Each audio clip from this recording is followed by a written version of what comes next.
تو ایک سوال پچھلے دنوں کسی نے پوچھا بھی تصور شیخ کے بارے میں.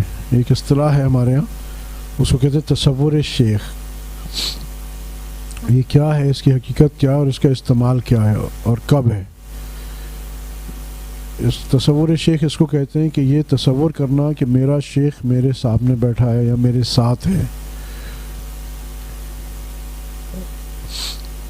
یہ عام طور پہ تب بتایا جاتا ہے, فار ایگزامپل اگر مراقبہ کوئی کر رہا اور مراقبے میں اس کی توجہ نہیں بن رہی تو کیونکہ ہم نے اپنے شیخ کو دیکھا ہوتا ہے. ویسے تو ایک بنیادی نیت ہوتی ہے کہ جو نور ہے وہ آپ صلی اللہ علیہ وسلم کے, اللہ پاک کی ذات سے آیا ہے, آپ صلی اللہ علیہ وسلم کے سینے مبارک سے, اور وہ مشائخ کے سینوں سے ہوتے ہوئے میرے سینے میں آ گیا ہے, اور آخری ڈسچارج پوائنٹ ہے بھی میرا شیخ ہی. مگر کیونکہ ہم نے اسلاف کو, پرانے لوگوں کو نہیں دیکھا ہوتا, پھر آپ صلی اللہ علیہ وسلم کو نہیں دیکھا ہم نے, اور اللہ پاک کو نہیں دیکھا, تو بعض اوقات یہ ہوتا ہے کہ وہ توجہ بنانا مشکل ہو جاتی ہے. تو ایک انسان کی قدرتی عادت ہے کہ سامنے کوئی ایک نقطہ پڑا ہوا ہو تو اس پہ توجہ جمانا آسان ہو جاتی ہے.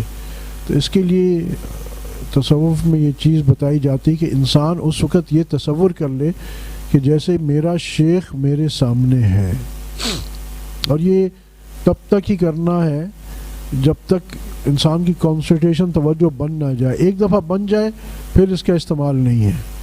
اس کو ایک مستقل چیز سمجھنا غلط ہے, کیونکہ اس میں ڈر ہے کہ انسان خدا نہ خواستہ اگر اس کا غلط استعمال کرنا شروع کرے کہیں اس کی نظریہ توحید میں فرق نہ آ جائے.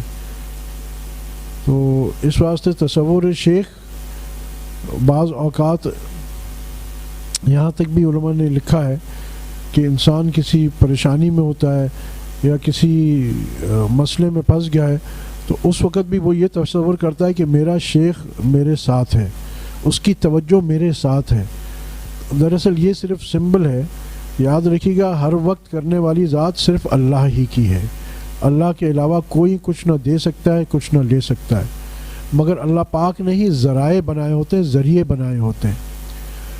اور یہ ان ذریعوں میں ظاہری بات ہے آپ صلی اللہ علیہ وسلم کی ذات اقدس بھی ہے, اور اس سے آگے کرتے کرتے آپ کا اپنا شیخ ہوتا ہے. اور کیونکہ آپ نے اپنے شیخ کو دیکھا ہوتا ہے تو اس واسطے یہ توجہ بنانا کہ جب آپ یہ امیجن کرنا شروع کر دیتے ہیں کہ میرا شیخ میرے سامنے بیٹھا ہوا اور میں مراقبہ کر رہا ہوں تو توجہ بننے میں آسانی ہو جاتی ہے. اور پھر میں کہتا ہوں کہ جب یہ توجہ آپ کی بن جاتی ہے ایک دفعہ تو پھر اس کی ضرورت نہیں ہے. یہ یوں ہی سمجھے کہ جیسے بچہ ایک سائیکل چلانے کی کوشش کرتا ہے شروع میں تو ایک تیسرا پہیہ ساتھ لگا دیتے ہیں, اور جب وہ سائیکل چلانا سیکھ جاتا ہے تو تیسرا پہیہ اتار دیتے ہیں.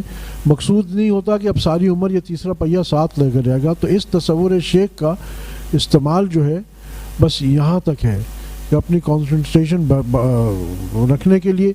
اور دوسری بات یہ کہ بعض مراحل میں شیخ کی طرف متوجہ ہونا تو ایک روحانی کنیکشن آپ کا جڑ جاتا ہے جو پیچھے آپ صلی اللہ علیہ وسلم تک جا رہا ہے اور جو پیچھے اس کے اللہ پاک کی ذات تک جا رہا ہے. تو جب کسی انسان مسئلے میں ہوتا ہے تو یہ اس کے شیخ کی قلب کی طرف متوجہ ہو جاتا ہے, یہ تصور کر لیتا ہے کہ میرا شیخ سامنے ہے اور میں اس کے قلب کی طرف متوجہ ہوں اور میرا کنیکشن اس کے قلب سے آپ اللہ پاک تک جڑ رہا ہے, اور اللہ پاک اس کو ذریعہ بنا رہا ہے میری امداد کا. پھر میں کہہ رہا ہوں کرنے والی ذات صرف اللہ ہی کی ہے, مگر ظاہری بات ہے یہ دنیا اللہ پاک نے دارالاسباب بنایا ہے.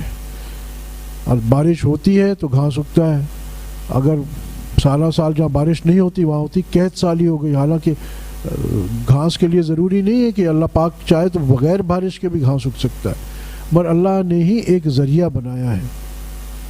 تو اسی طرح یہ تصور شیخ جو ہے یہ ایک ہماری اپنی کنسنٹریشن, ایک جگہ کنسنٹریشن بڑھانے کا ذریعہ بن جاتا ہے, اور بعض اوقات روحانی طور پہ قلبی طور پہ تعلق مع اللہ میں قوت پیدا کرنے کے لیے بہت آسان ہمیں بنا دیتا ہے کیونکہ ہم نے شیخ کو دیکھا ہوتا ہے. تو اس وقت یہ امیجن کرنا, اور پھر اس کے بعد مقام آتے ہیں کہ جیسے ہمارے یہاں ہوتا ہے فنا فی الشیخ, فنا فی اللہ, فنا فی الرسول, فنا فی اللہ.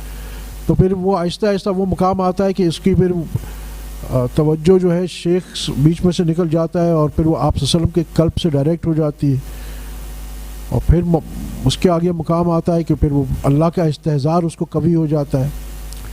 تو بہرحال یہ مختصر سمجھنے کے لیے یہ میں نے عرض کر دیا۔